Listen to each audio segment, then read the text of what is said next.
Hello everyone! Nadin my life, usang nga nanay nga di ara sa balay. For today's video, mga kananay, another day, another vlog na punta. So di ang atong tanon nga daw kabuok, ang salin kagabi nga talong. So ato di ay nadihang teroson. Sa usa ka buok, ibali na to duha ka teros. So mao na diha ang mga kananay ato nang gikuhaan o kung gayan kay atong teroson og duha ka teros sa usa ka buok. So na siyang atong gibuhat dinhaa.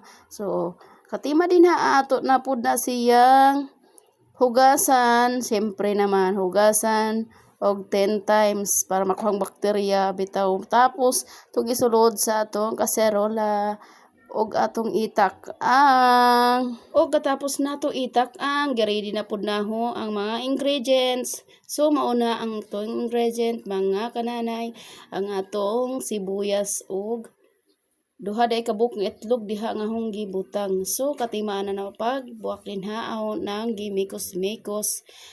Kahuman og mikos-mikos na to diha, iset aside anay nato.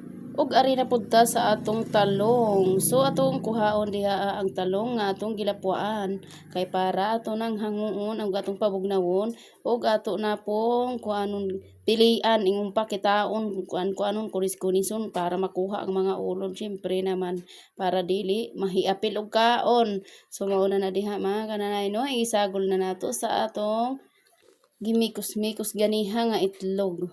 Ug sa diha nga butang na nato ang talong mga kananay, ato na pong imikos-mikos para masagol diha ang itlog. So ato anang mikos-mikos og sakto og atong timplahan pagpalasa magic sarap.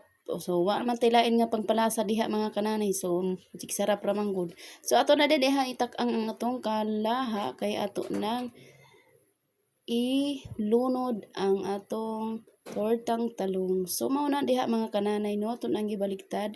Di natong taason ang tong video kay kapoy boss record, boss over. So diha na diha mga kananay, daghang salamat kaayo, naluto na. Unsa pa inyong gihulat, bungkag na pud ang bahaw.